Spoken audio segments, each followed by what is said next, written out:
Manchester City cruised to its fourth consecutive English Premier League title, and sixth in 7 years, with a characteristically dominant 3-1 win over West Ham on Sunday.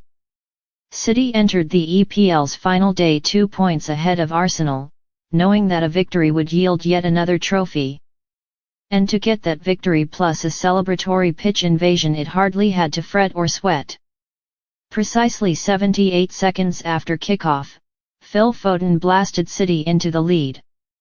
16 minutes later, Foden doubled the lead, and pushed West Ham seemingly out of sight. The Hammers responded with a bicycle kick goal out of nothing just before halftime, and suddenly, tentatively, minor doubts surfaced. But Rodri, another Man City protagonist, erased them in the 59th minute, and restored City's comfort.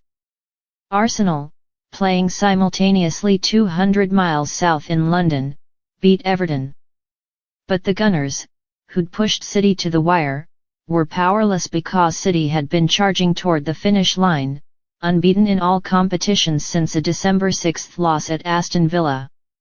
As they seem to always do, the citizens accelerated as winter turned to spring, discarding inferior opponents with ease. They had struggled against the EPL's top 6, winning just twice in 10 games, but, in the end, they won 26 of 28 against the bottom 14. They drew Arsenal on March 31, then won each of their last 9 league games and stated their case as the greatest English team ever. No club, in the 124-year history of English football, had ever won 4 straight top-flight titles. No club had ever won 6 in 7 seasons.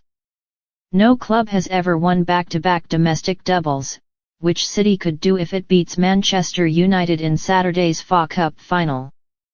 And no English club had ever played the way City has under Pep Guardiola, bossing the ball, controlling games, and picking apart overmatched foes. The caveat, of course, is that the club allegedly cheated. Asterisks may be coming.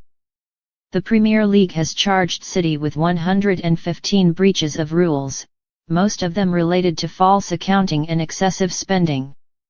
According to leaked documents published by German outlet Der Spiegel, City, among other nefariousness, essentially inflated the value of sponsorships so that it could splash more money on players. That money fueled City's success. Since Sheikh Mansour and the Abu Dhabi royal family bought the club in 2008, they have spent some $2.8 billion on transfer fees. They brought in players like Sergio Aguero and Yaya Toure, Kevin De Bruyne and Rodri, Ruben Dias, and Erling Haaland. They won titles in 2012 and 2014, Guardiola then arrived in 2016 to turn them into a machine.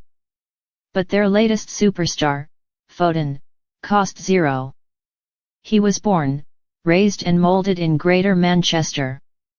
He came through City's academy, progressed to the first team, and contributed to the previous 5 titles in a supplementary role. En route to the 6th, he became the main character. In 2023-24, Foden established himself as one of the world's very best players. Earlier this week, he was voted the Premier League's Player of the Season. And then, on Sunday, he capped his breakout campaign with the goals that sealed City's four-peat and the club's 10th overall English First Division title. Please subscribe now my channel.